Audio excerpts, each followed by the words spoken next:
आखिरकार उल्लासनगर महानगर पालिका में उच्च न्यायालय के तरफ से स्थायी समिति के सभापति के लिए और 4 प्रभाग समितियों के सभापति का जो चुनाव काफी समय से लटका हुआ था, उसके लिए आदेश आ गया। हम आपको जानकारी देते हैं कि उल्लासनगर महानगर पालिका में स्थायी समिति और 4 प्रभाग समितियों के सभापतियों का चुनाव काफी समय से लटका हुआ था। उसके बाद उच्च न्यायालय की तरफ से यह आदेश आया कि जल्द से चुनाव कराया जाए और सभापतियों को उनकी कुर्सी पर बिठाया जाए। 14 तारीख यानी कि आज के दिन पीठासीन अधिकारी द्वारा सत्ता पक्ष और विरोधी पक्ष की तरफ से जिन जिन लोगों को अपने ओर से नामांकन फॉर्म भरने थे, उन लोगों ने अपने ओर से नामांकन फॉर्म भरे, जिसमें स्थायी समिति जो प्रमुख समिति है और उसके बाद उल्लासनगर की 4 प्रभाग समितियां। सबसे पहले उल्लासनगर की मुख्य स्थायी समिति जो जिनके सदस्य तय हो चुके हैं, जिनके सदस्य चुने गए हैं, उनके सभापति का चुनाव 16 तारीख उन पर मोहर लगेगी। जिनका सभापति का चुनाव 16 तारीख होना तय है। आज जिन लोगों ने फॉर्म भरे, शिवसेना पार्टी के ओर से जो सत्ता पक्ष की पार्टी है, उनके तरफ से कलवंत सिंह गुरुदेव सोहता, यानी हम जिसे बिट्टू भाई भी कहते हैं, शिवसेना पार्टी की तरफ से उन्होंने अपने ओर से स्थायी समिति के लिए अपने ओर से नामांकन फॉर्म भरा।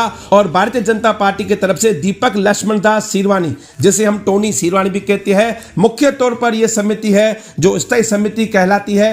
मुख्य तौर पर यह समिति है जिनके समिति में उल्लासनगर महानगर पालिका की मुख्य जो बजट होती है, कहां खर्च की जाती है, वह तय होती है। उसके बाद 4 प्रभाग समितियां। सबसे पहले हम आपको बताएंगे प्रभाग समिति 1, जिसमें से मीना कौर अजीत सिंह लबाना जो भारतीय जनता पार्टी की तरफ से जिन्होंने अपने ओर से फॉर्म भरा। और प्रभाग समिति 1 में दूसरी तरफ से अंजना अंकुश मस्के, उन्होंने भी अपने ओर से नामांकन फॉर्म भरा। और बीजेपी पार्टी के हरीश परमानंद जग्यासी भी अपने ओर से उन्होंने फॉर्म भरा है।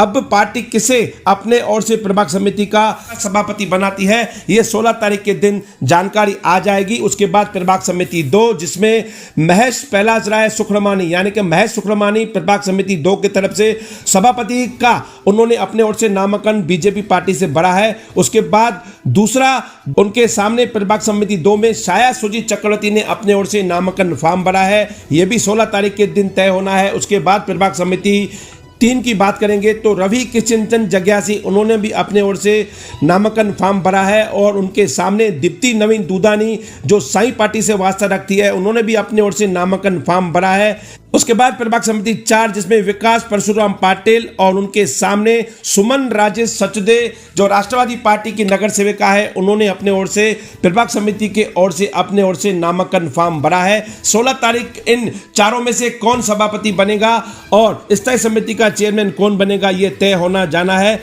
आइए जानते हैं उल्लासनगर भारतीय जनता पार्टी के उल्लासनगर शहर जिला अध्यक्ष जमुनादास पुरसवानी इस विषय पर क्या कहते हैं, आइए जनता पार्टी और आरपीआई के युति के हिसाब से हमने हमारे दीपक लक्ष्मण दास सीरवानी यानी टोनी सीरवानी जी को फॉर्म भरवाया है।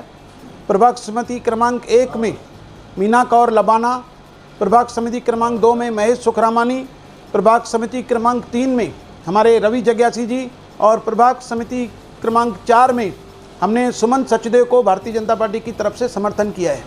देखिए, वो आपको दिख रहे होंगे, मुझे तो नहीं दिख रहे हैं। भारतीय जनता पार्टी के जो भी लोग हैं भारतीय जनता पार्टी के उम्मीदवारों को वोट देंगे। शिवसेना का शुरू से ये रवैया रहा है कि भारतीय जनता पार्टी के लोगों को ले जाना और उनके नामांकन भरवाना, यह लोकतंत्र के विरोध में काम कर रहे हैं।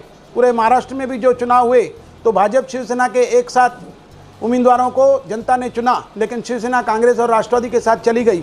यहाँ पर भी अब उनको कोई अपना घर का कोई अच्छा उम्मीदवार नज़र नहीं आ रहा है जो शहर विकास में काम कर सके। वो भारतीय जनता पार्टी के लोगों को तोड़ करके यह गलत राजनीति खेल रहे हैं।